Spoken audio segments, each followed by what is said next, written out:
Ukutshala ngendlela kaNkulunkulu kuyisixazululo esimangalisayo ekubeni khona kokudla nasekulweni nobubha ngokusebenzisa ezolimo. Ukutshala ngendlela kaNkulunkulu akusibo nje ubuchwepheshe, kodwa kuyindlela ezinzile ezwini likaNkulunkulu nasekuphatheni kahle nesixazululo sobuchwepheshe ukuhlomisa wena ukuze usebenzise lokho umdali akubeke ezandleni zakho kanye nokwambula ngokugcwala kwesithembiso sikaJesu sempilo echichimayo.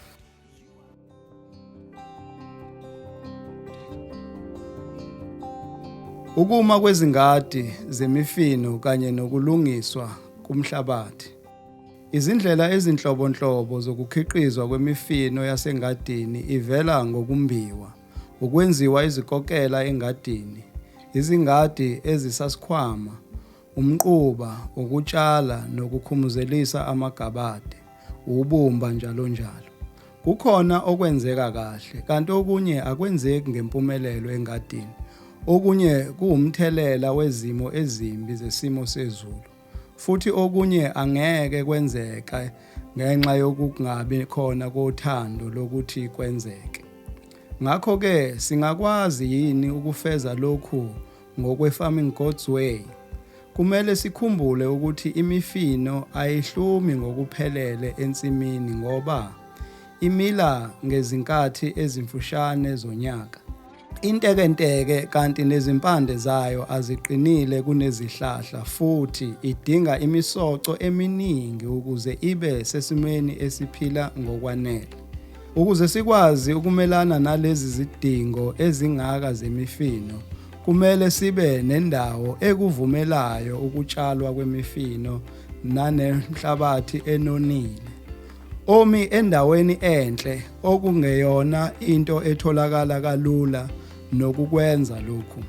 Abalimi noma abatshali bemifino abakwazi ukulinda futhi baqala ukutshala ngokukhulu ukushesha. Abatshali abaningi bafuna ukuqala ngokutshala imifino okungelula okuyitshala bese lokhu kugcina kuyizeleze. Kumele uqikelele ukuthi yiluphi uhlobo lwemifino oyitshalayo ukuze umphumela walokhu ube muhle. Ukukhucula, ukwenza ileveli kanye nokufakwa kwemfucuza. Lungisa ingadi ngokususa izihlahla, izinkuni, izingodo, ukhula notshani ngokusiphula phansi komhlabathi. Qondisa indawo ozoyitshala ngokuthi ugcwalise izikhala, nalapho usiphule khona izidindi nokhula ngale kokuphazamisa inhlabathi. Lokhu makwenziwe kube kanye kuphela.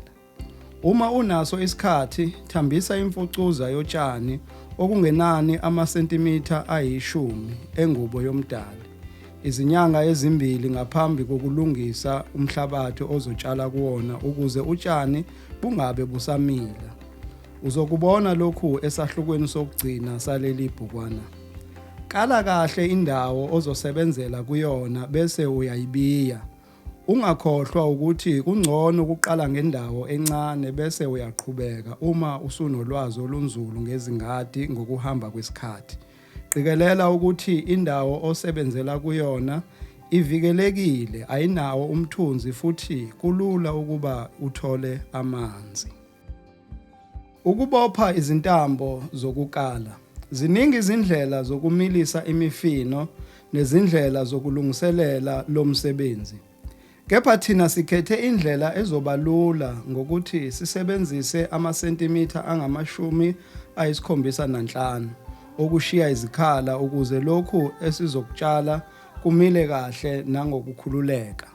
Isibonelo, ubhontshisi, uphizi, ummbila, uphepha, iklabishi, ukholiflawa nobrinjolo ungenza kahle ngamasentimitha angama-75. Utamatisi namathanga awatshalwe ngemitha elilodwa nohafu, okuwukuthi kweqiwe umugqa owodwa bese kuyaqhutshekwa nokutshala. Ispinashi, irape nemaranth etshalwa ngamasentimitha angama-37 okusho ukuthi kuhlukaniswa amasentimitha angama-75 kabili. Imifino etshalwa emiseleni emifishane njengokheroti, u-anyanisi, ubhithrudi itshalwa amasentimitha ayi-19 kuya kwama-20. Ukuze ingadi yakho ibe sesimeni esihle esingolayini abangamasentimitha angama-75, bopha intambo yakho enganwebeki ibe ngamasentimitha angama-75 inqobo nje uma ingadi yakho yehlela ukuze amanzi afinyelele kuyo yonke into oyitshalile. Shayelela isikhonkwane ngaphezulu kwengadi yakho, ufase ifindo entanjeni bese uyifasa esikhonkwaneni. Idonse njalo intambo wehle nengadi yakho uye ezansi yengadi yakho, bese wenza ifindo ekugcineni. Uliqinise bese ulifasa esikhonkwaneni esingezansi. Qala wenze umaka kumasentimitha angama-75 usebenzisa intambo yakho ngokuyibhala ngemibala ehlukahlukene noma usebenzise izivalo zamabhodlela. Uma uthanda lokhu ukwenza ngokumaka ngamoplastiki entambeni yakho.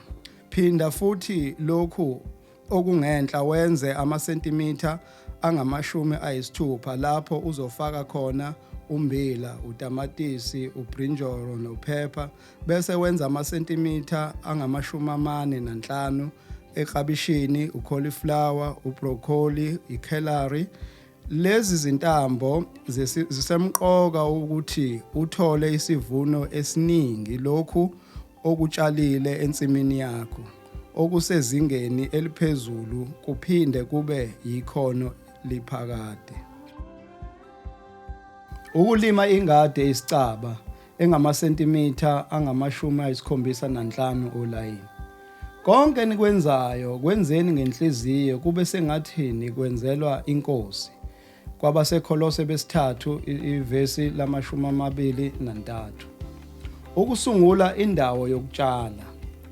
Sika isikhonkwane amasentimitha angama-20 kuya kwama-30 ubude. Sebenzisa izikhonkwana zeplangwe, ezensimbi noma eziplastiki. Qala ngaphezulu lapho kukhona isikwele sensimbi. Yenza intambo ijike le evundle ngokubheke ezansi. Qonqotha ikhona esikhonkwaneni sokuqala. Donsa intambo iqine ngakwenye indawo yensimbi. Qonqotha elinye ikhona esikhonkwaneni sesibili. Izikhonkwane ezibheke enzansi. Beka iphepha elikhulu eliyisikwele esikhonkwaneni sesibili noma usebenzise indlela yesi-3-4-5. Yehla ngamasentimitha angama-75 ngentambo uye ekhoneni lesikhonkwana sesithathu. Beka isikhonkwana ngasinye ngamasentimitha angama-75. Hamba ngezikhonkwana okungenani ngamasentimitha ayi-10 ukushona phansi ushiye ngamasentimitha 5 ngaphezulu. Izikhonkwana ezehla ngesandla sokunxele. Susa bese unyusa intambo engaphezulu ebheke enzansi, uhlanganise intambo esikhonkwaneni sesithathu. Susa bese unyusa intambo ngamasentimitha angama-75 esandleni sokunxele esikhonkwaneni sokuqala. Lapho izintambo zihlangana khona, lesi isikhonkwane sesine.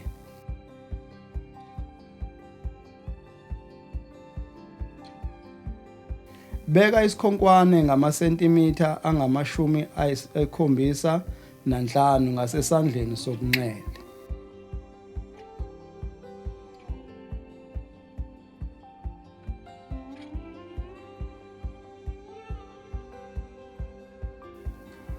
Uma ingadi yakho ingalingani iminxa emine, lokhu ungakwenza ngempumelelo ngokuthi uxhume izikhonkwana ezimbili ezisengadini yakho, unwebe ngumugqa ngamunye ngesikhathi uze ufike lapho kulingana khona bese ufaka izikhonkwane zakho khona. usungazisusa izikhonkwane uma usuqedile lokhu. Izikhonkwana zakho ezifakwe emasentimiteni angama-75 engadi yakho zizoqiniseka ukuthi ingadi yakho ihlezi ibonakala ngaso sonke isikhathi. Ubuhle bengadi ibonakalayo, umhlabathi uhlezi unonile. Umsoco okhona ungabuye usetshenziswe uma sekutshalwa eminye imifino. Umhlabathi uhlezi ukulungele ukusetshenziselwa ukutshala. Izimpande ezibolile zenza umoya ungene kalula emhlabathini futhi kumbeke imigodi kalula. I-pH yomhlabathi iyathuthuka ngaso sonke isikhathi endaweni okutshalwa kuyona. Indawo eyindlela yokuhamba iba lapho kuhanjwa khona kuphela. Ukuphazamiseka komhlabathi kuba imbijana ngenxa yokungabi khona kokhula. Ezinye zezincomo ukuthi konke okwenziwayo kwenziwe ngezinga eliphakeme ukuze izikhonkwana ezitshalwe emasentimiteni angama-75 zihlezi zikhona, okuyoletha umphumela omuhle ekugcineni. Ukulima ingadi esendaweni eyixhaphozi. Esikhathini esiningi indlela yokutshala ngokwakwa-Farm God's Way iyahambisana nokutshalwa emhlabathini ongaphenduliwe. Uma umhlabathi ulungiswe kahle, kwavulwa nezindlela zokuhamba kahle, kwaba nomquba owanele, lapho kutshalwe khona kuyaye kubonakale. Uma kwenzeka utshala endaweni enamanzi, kuyaye kudingeka ukuthi uwakhe izinqumbi zomhlabathi ngoba imifino ayikwazi ukubekezelela indawo emanzi kakhulu. Uma sewuhlela indawo yokutshala, kumele uyenze yehlele kungabi indawo lapho amanzi ezoma khona isikhathi eside. Lokhu kusho ukuthi ingaphezulu nengezansi lengadi yakho kumele libe nezikhonkwana ezibekwe emasentimiteni angama-75 esandleni sokudla nesokunxele. Lokhu kwenza kube lula ukuthi amanzi ehle ngale kokugugula izitshalo zakho. Ngokuncomekayo, izinqumbi zomhlabathi mazibe amasentimitha ayi-15 ubude, amasentimitha ayi-100 ububanzi, namasentimitha ayi-120 ngaphansi. Bese indlela yokuhamba iba ngamasentimitha angama-30. Khumbula ukuthi kukhona amasentimitha angama-75 olayini ngaphezulu kwenqumbi yomhlabathi, kanti futhi awuwodwa lo layini. Labo layini bangahlukaniswa kabili ukwenza abathathu babe ngamasentimitha angama-37.5. Uphinde wahlukanise olayini abane babe ngamasentimitha ayi-19.5 ngolayini abaningi abasondelene nganeno kwezikhonkwana. Uma usuzibekile izikhonkwana ezingamasentimitha angama-75, gcwalisa umhlabathi ngamasentimitha angama-30. Uwuthele ngaphezulu komhlabathi obanzi ngamasentimitha ayi-100 uze ube ngamasentimitha ayi-15 kuphakama. Ukugwema izimpande zemifino ezintekenteke zingangenwa amanzi amaningi. Uma kunesidingo ungahamba umsele ngezansi kwengadi ukuze amanzi aziphumele ngokungaphazamiseki. Yize lokhu kuphambene nokumbiwa komgodi. Uma uhlela kahle ekuqaleni, lezi zinqumbi zomhlabathi kumele zihlezi zikhona. Ingubo yomdali isetshenziswa ngaphezulu kwenqumbi ngendlela efanayo nale ejwayelekile yokutshala. Ukuvala indlela yokuhamba kungasiza kakhulu ekuvikeleni ukuwohloka kwezinqumbi zomhlabathi bese kugwema ukumila kokhula. Izindlela ezahlukene zokuchelela.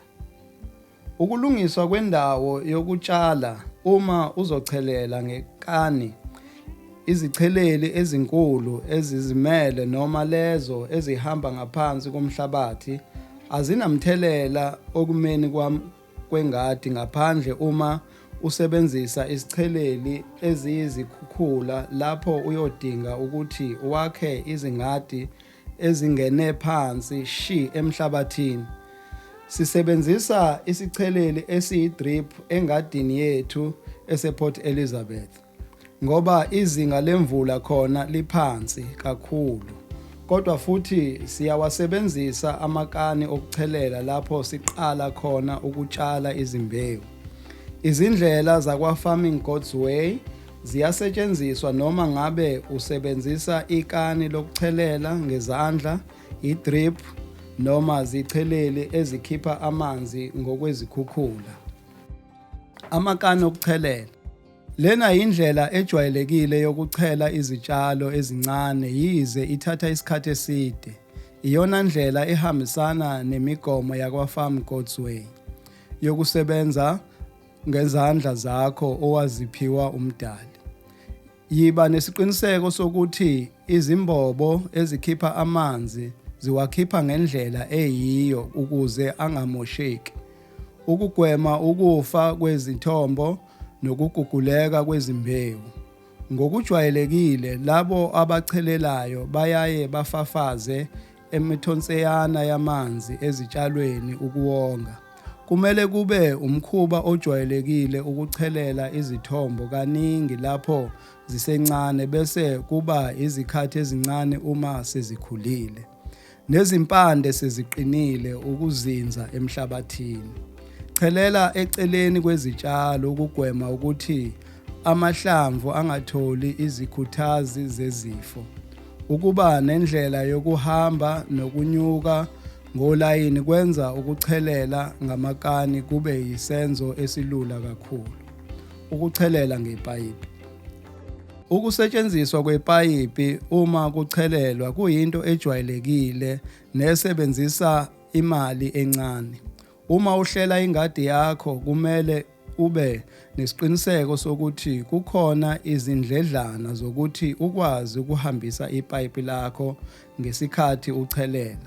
Yiba nesiqiniseko sokuthi amanzi ochelela ngawo aphuma ngokwanele kuhambisane nengubo nepayipi olisebenzisayo ukuze kucheleleke yonke ingadi yakho ngokwanele. Inkinga ngalolu hlobo lokuchelela ukuthi akulula ukungawamanzisi amahlamvu ezitshalo zakho okugcina sekubanga izifo ezitshalweni zakho. Enye inkinga ngalolu hlobo lokuchelela ukuthi ugcina usuchelela nendawo engadingi ukuchelelwa edala ukumosheka kwamanzi. Ukuchelela ngedrip. Ukuchelela ngalolu hlobo kudinga ube ne-drip njalo kuma-sentimitha angama-75 ngezikhawu ezingamamitha angama-30 ukuze kuphume amanzi angamalitha 2 ngehora. Izithombo ezintsha mazichelelwe njalo ngosuku bese kuthi uma sezikhulile kube kathathu ngesonto isikhathini esingangehora. Kuye ngesimo sezulu salapho otshale khona izitshalo zakho. Lokhu kuyikota yokutshala okwenziwa ngokujwayelekile okonga kakhulu imali namanzi njengenye yenzuzo yokusebenzisa ingubo yomdali. Ukuchelelwa ngezingadi eziyimgodi. Bayingcosana abalimi abakwazi ukuba namapayipi noma amanzi ahamba ngemisele ukuthi uma esetshenziswe ngokuyikho akhiphe izingadi ezinhle ngokumangalisayo. Izikhonkwana ezingamasentimitha angama-75 kumele zihlezi zibonakala njengokujwayelekile. Yenza ileveli emibhedeni embiwe phansi ibe imitha elilodwa ubude namamitha alinganiselwa kwa4 ukuvundla. Buka isithombe njengoba sikhonjisiwe ukuthola imininingwane ephelele. Imisele ihambisa amanzi ezingadini ezimbelwe phansi. Ukuze uzichelele lezi ngadi kumele ubeke isaka ukuvimba ukuguguleka kwamanzi angasebenzanga nokuthi amanye amanzi akwazi ukungena kwezinye izingxenye zengadi. Zama ukuchelela amasentimitha 5 kuya phansi. Ungacheleli ngokweqile ukuze ungalimazi ukunona komhlabathi wakho. Uma usuqedile ukuchelela, phinda futhi ulandele le ndlela yokuchelela kulezi zingadi ezimbelwe phansi. Kulula kakhulu futhi kuwusizo ngezinkathi zonyaka ezingenayo imvula, lapho amanzi engangeni khona. Ungawenzi umhlabathi omningi ube yingqumbi ephakeme kakhulu ukuze ungene umoshe amanzi amaningi lapho usuchelela. Abanye abalimi bezindlela zakwa-Farm God's Way abazinze eMalawi bachelela lezi zingadi 3 noma 4 ngesikhathi sokutshalwa kommbila. Uma kuqhathaniswa nalabo abachelela izikhathi eziyi-12, okungabasiza ekongeni imali nesikhathi. Ukuhlelwa kwengadi. Manje usunalo ulwazi lokuhlela ingadi yakho.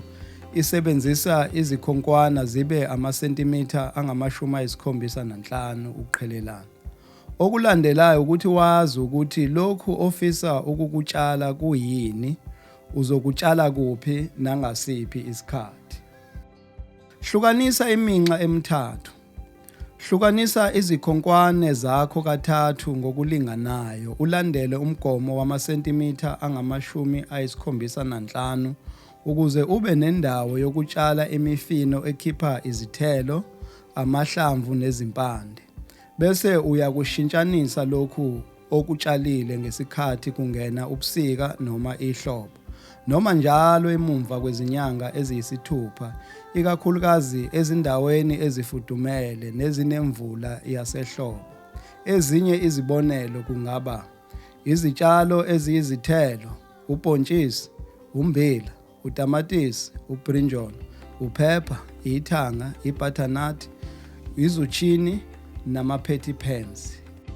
Izitshalo ezingamahlamvu, ispinashi, ikale, imarath, iklabishi, icauliflower, ubroccoli, uletisi, icoriander nerocket.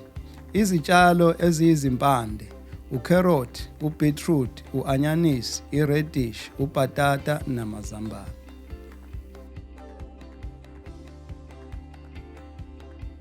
Umzungezo. Lezi izinhlobo ezintathu zezitshalo ezizungezwa kanye ezinyangeni eziyisithupha ukuze kuncishiswe ubucayi bazo, nokubhebhetheka kwezifo, nokugwema izinambuzane ezingaba yingozi kuzona. Kuhlezi kune-nitrogen emhlabathini nokunona komhlabathi. Masibheka kuleli thebula elingenhla, umzungezo wokuqala ngenkathi yasentwasahlobo kuzotshalwa izitshalo eziyizithelo eziku-A, kulandele izitshalo ezingamahlamvu eziku-B, bese kugcina izitshalo eziyizimpande eziku-C.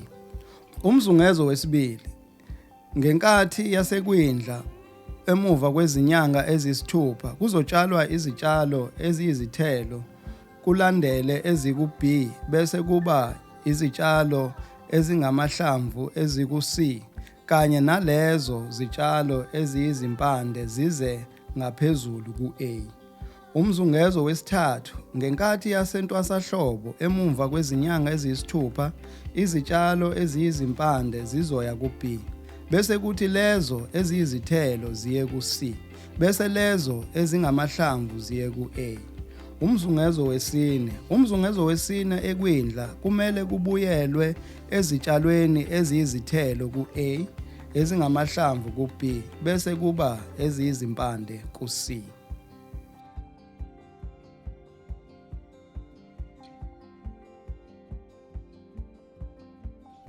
Umzungezo emzungezweni. Enye ingxenye yezitshalo ezitshalwa ngezinkathi ezithile onyakeni yilezo ezishintshwayo. Isibonelo salokhu ukuthi ungaba nezitshalo eziyizimpande ezivunwa ngaphambi kwesikhathi sazo, bese utshala olunye uhlobo lwazo kule ndawo. Singaba nokheroti abalandelwa ubhithrudi noma o-anyanisi noma ezinye izinhlobo ezintathu ezinjengobhithrudi ezilandelwa iradish bese kuba u-anyanisi. Konke lokhu kutshalwa kolayini owodwa ezinyangeni eziyisithupha. Lo mzungezo emzungezweni uxosha izinambuzane ezingaba yingozi ezitshalweni. Lokhu kuphinde futhi kugcine ingadi yakho ihlezi inezitshalo eziwusizo kunokuthi kube nezikhala ezingenazitshalo izikhathi ezingamasonto amabili. Ukutshala ngenhloso yokuvuna ngezikhathi zonke. Ingadi nengadi kumele ibe nokungenani amasonto amabili lapho ikhiqiza khona izitshalo ukuze kuhlezi kunemali engenayo noma kuhlezi kunokudla okunomsoco emndenini ukuze kongeke imali. Kubalulekile kakhulu lokhu ikakhulukazi ezitshalweni ezivunwa kanye kuphela njengo-anyanisi, ummbila, iklabishi, ucauliflower, ulethisi nobhithrudi. Ukutshalwa kwemifino eyizinhlobo eziningi. Kungcono kakhulu ukuqala ngezitshalo ezilula ngoba uma uphumelele ekuzitshaleni, lokhu kungakugqugquzela ukuthi uphinde uqhubeke nokutshala ezinye futhi. Emuva kwenkathi ethile yonyaka, ungaqala futhi utshale ezinye izitshalo eziyinhlobo eziningi. Izitshalo ezincomekayo okungaqalwa ngazo yilezi ezikhiqiza izithelo njengobhontshisi, ummbila namathanga. Kube yilezo ezikhiqiza amahlamvu njengespinashi, ikale, imarantha. Nalezi eziyizimpande njengobhithrudi, ukheroti kanye no-anyanisi. Ikhalenda lokutshala. Ukutshala ngokwa-Farm God's Way kuyinto egqugquzelwayo ukuthi konke okwenziwayo kwenziwe ngesikhathi. Yonke imifino inezikhathi lapho ihluma khona. Kuye ngesimo sezulu nokushisa kwelanga nokuhlelela izikhathi zokutshala. Sebenzisa ikhalenda elandelayo ekuhleleni ukuthi yini ofisa ukuyitshala kusenesikhathi.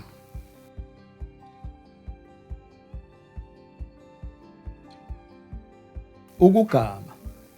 Imifino enezimpande ezintekenteke.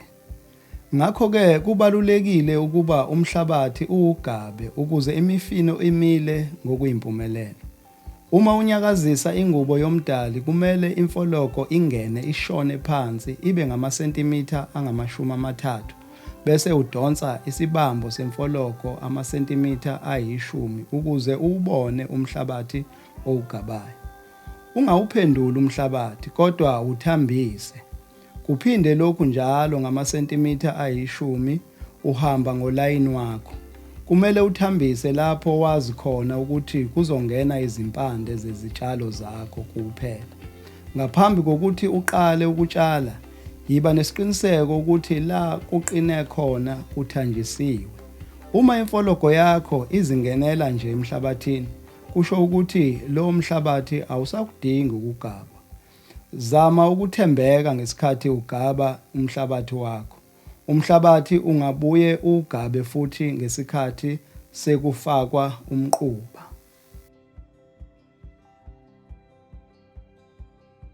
Ukulungiswa komhlabathi one-acid. Ukuba khona kwe-acid emhlabathini kuyinkinga ejwayelekile ngenxa yesimo sezulu. Kodwa futhi ingabangwa imvula ene-acid, ukulima kanye nokuphela komsoco emhlabathini. Umhlabathi we-acid unomkhuba omubi wokuthi udlulele ezitshalweni bese ibanga ukungamili kahle kwezitshalo.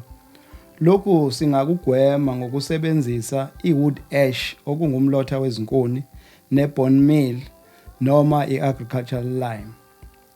Umlotha iwusize ekwehliseni i-acid emhlabathini nge-pH ewu-10% kuya ku-12%. Uma imanzi kanti futhi ine-calcium carbonate iphakathi kwamaphesenti angama-20 kuya kumaphesenti angama-50. Umlotha ayiqedi i-acid kuphela emhlabathini, kepha inemisoco eminingi emhlabathini njenge-potassium, phosphorus, calcium, magnesium, i-sulfur, i-iron, i-manganese, i-copper ne-zinc. esiza ukuthi izitshalo zibe nempilo, zikhiphe imibala bese zibukeka zisesimweni esondlekile. I-bone meal yona itholakala emathanjeni agayiwe ezilwane ezinjengezinyoni, izinhlanzi noma ezinye nje izilwane. Akulula ukuyithola i-bone meal kanti futhi iyadula kakhulu. Kodwa ingenziwa emakhaya ngokubilisa amathambo bese eyomiswa ngesikhathi esingangenyanga emumva kwalokho enziwe imvuthu. Yize i-bone meal ingenawo umthelela omningi kwi-pH yomhlabathi, kodwa ine-calcium ewu-25% ne-phosphorus engu-12% kanye neminye imisoco njenge-iron, i-magnesium ne-zinc. Yonke le misoco izobonakala ezitshalweni zakho ngokuhamba kwesikhathi. I-lime yona iyimpuphu emhlophe ethambile etholakala kakhulu ematsheni kanti futhi ine-calcium carbonate bese kuthi i-dolomite lime yona ibe ne-calcium ne-magnesium. I-lime iwusizo kakhulu ekuthuthukiseni i-pH yomhlabathi. I-lime inamandla ngaphezu kwe-wood ash, ngakho kumele ifakwe ibe yisigamu kuphela. Ukufaka kwezikhuthazi ze-pH emhlabathini kuya ngokuthi udinga ukusebenzisa indawo engakanani. Okusemqoka nje ukuthi uthele i-teaspoon eyodwa kungumlotha wezinkuni noma i-bone meal noma i-teaspoon eyodwa ye-lime lapho uzotshala khona noma njalo emumva kwamasentimitha angama-60. Uma ungenaso isiqiniseko sokuthi i-pH ingakanani yomhlabathi wakho, ungasebenzisa ngumlotha wezinkuni ngezikhathi ezimbili onyakeni. Emumva kwalokho bese ubuka ingadi yakho ukuthi ukhona yini umehluko uma ikhona ingumlotha wezinkuni noma ingekho.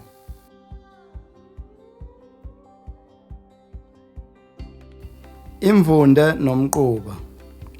Isinqumo sokuthi zilungiselelwa kanjani izitshalo siya ngokuthi yini onayo.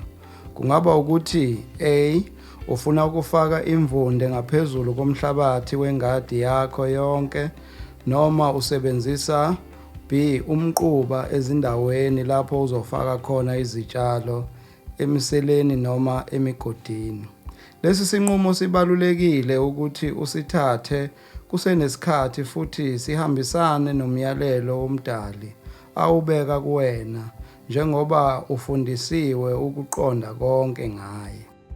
Ukufaka imvunde ngaphezulu komhlabathi. Umdali unobuhlakani obuyisimangaliso abukhombisa ngesikhathi edala izulu nomhlaba. Wadala ukuthi izitshalo ziphile ngokuwa kwamahlamvu bese zithola umsoco kanye namagatsha ukuthi abe imvunde ukuze ikhiphe umsoco ozononisa umhlabathi. Kusenza lokhu sikwazi ukubona indlela umdali enza ngayo insimu esempumalanga yase-Edeni.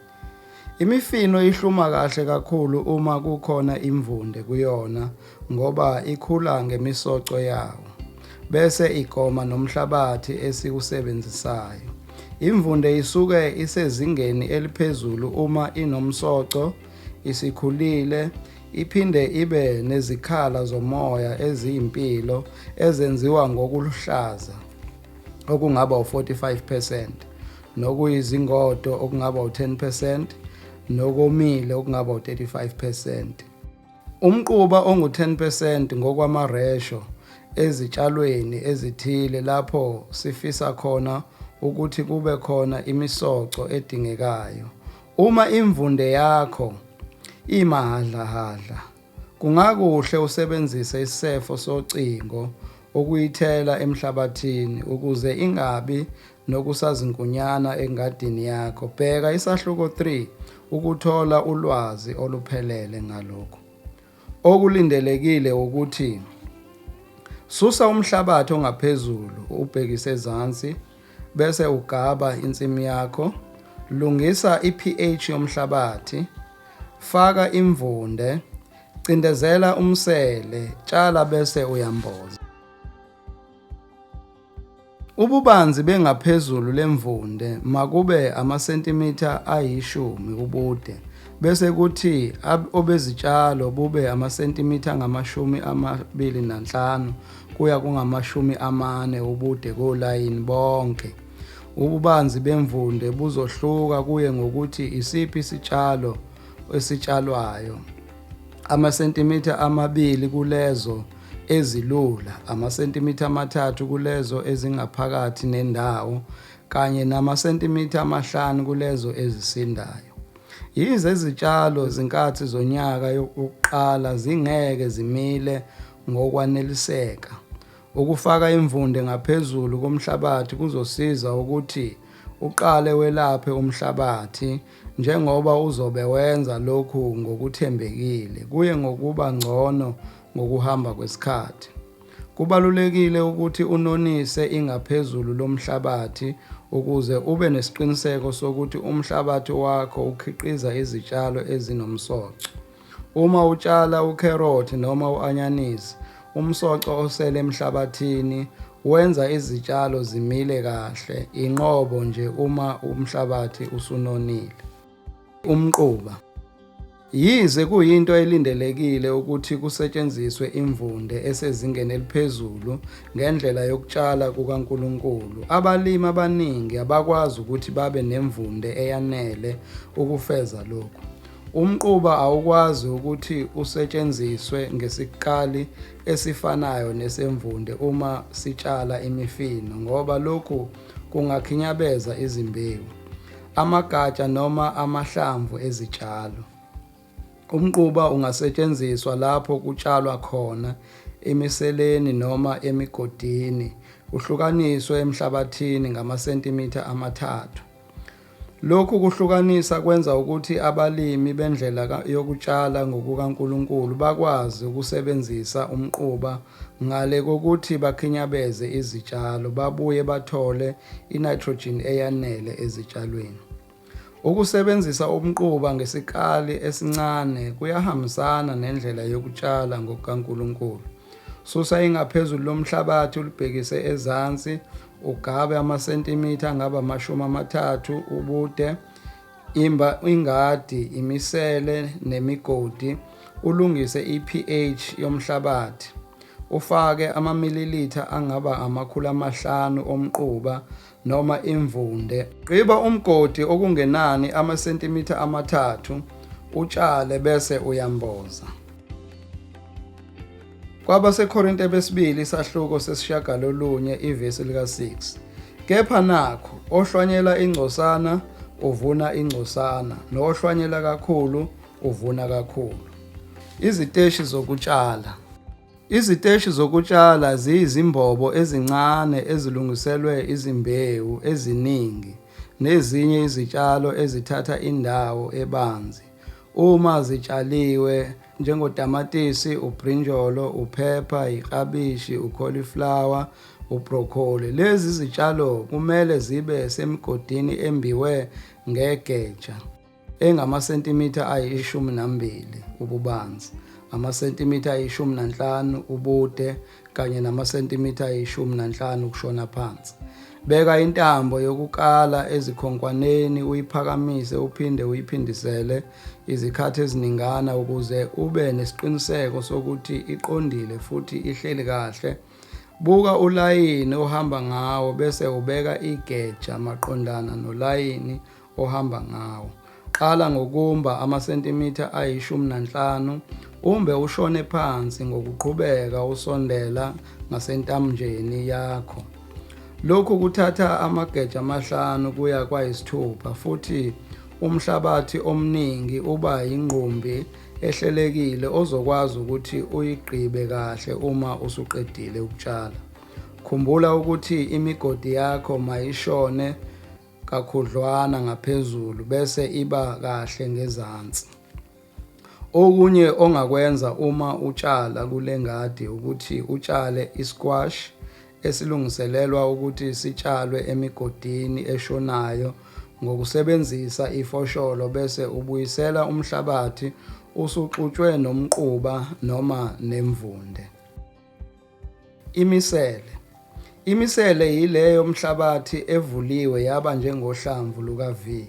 engadini iyaye ibe amasentimitha ayishumi ukushona phansi, amasentimitha ayishumi ubude noma ububanzi kolayini oqondile olungiselelwa izitshalo eziningi okungatshalwa kuzona ubhontshisi, uphizi, ispinashi, ikale ne-amaranth. Beka intambo ezikhonkoneni udonse uphinde uyiphindisele phansi uqinisekisa ukuthi ihleli kahle. Qala umbe amasentimitha ayishumi ngokuhamba ngolayini uze ufike phezulu nentambo umba ngamasentimitha ayishumi kuya phansi. Umhlabathi wakho mawugcinwe uyizingqumbi ezihlelekile ukuze ukwazi ukubuyisela kahle. Okunye okungatshalwa kulomsele ubhatata namazambane lapho ungenza imisele ibe amasentimitha ayi-15 ukushona phansi. Imisele engashoni phansi kakhulu. Ukulungisa umhlabathi usebenzisa imisele yolayini ongamasentimitha angama-37 nengxenye akulula ukuthi yenzeke. Ngaphandle uma ulungiselela izitshalo ngolayini owodwa ngesikhathi. Ngakho-ke kumele kusetshenziswe imisele engashoni phansi kakhulu, ibe banzi ukutshala izitshalo ezincane, uhambe njalo ngolayini. Lezi zitshalo zitshalwa ngazimbili noma ngazintathu kanye noma futhi ngazinye kusetshenziswa amasentimitha angama-25 kuya kwangama-45 ububanzi.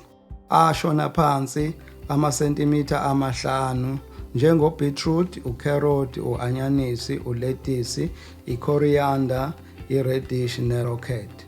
Isu lokutshala ngale ndlela usebenzisa umhlabathi ongaphezulu, imvunde noma umquba, kuzokhulunywa ngalo ngesitshalo ngasinye ngokuvumela konke umuntu ukuthi aqale lokho umdali akubeke ezandleni zabo.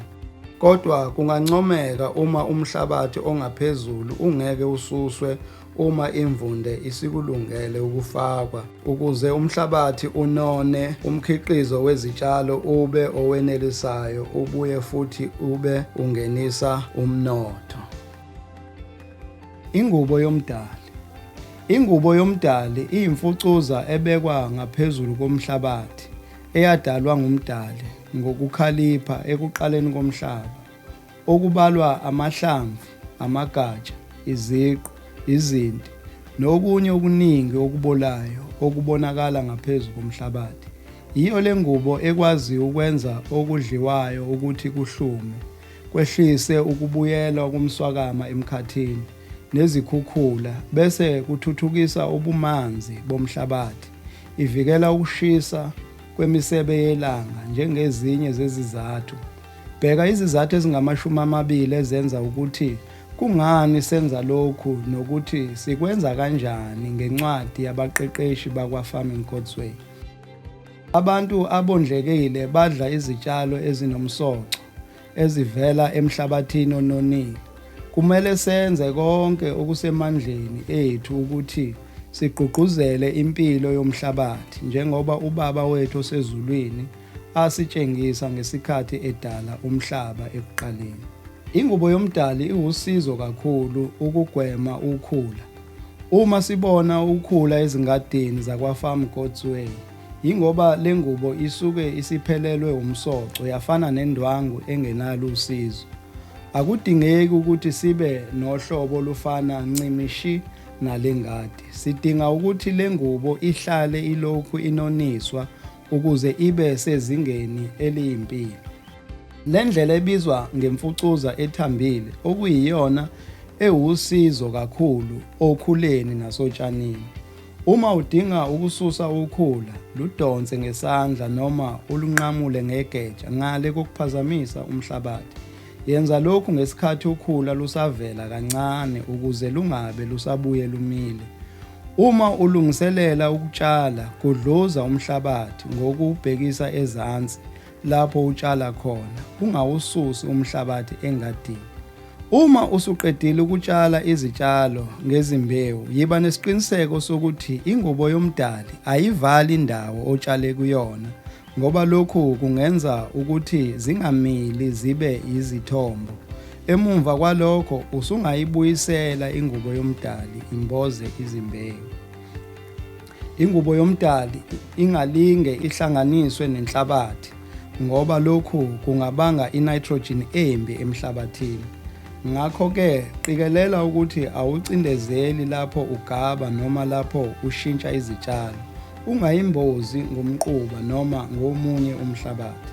Ngeminyaka yo-1960 kwakukhona inkosikazi igama lakhe okwakunguMulch, uRuth Scott, owaqhamuka nendlela yokuthi kufakwe imfucuza eningi amasentimitha angama-60 ngesikhathi sasebusika kuphindwe kutshalwe eceleni kwezitshalo ezibolayo uma sekuthwasa ihlobo ngamasentimitha angama-20 ngapha nangapha kolayini.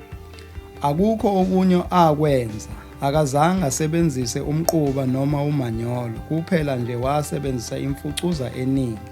Singasho ukuthi wakhombisa ukuhlonipha umdali ngokuthi athi encwadini yakhe ebizwa nge-Gardening Without Work, angizange ngizisungulele okuningi kodwa umdali owakusungula. Yize ukusebenzisa imfucuza kusebenza ngempumelelo, akuthatha iminyaka eminingi ukuze lokhu kube nomphumela omuhle emhlabathini.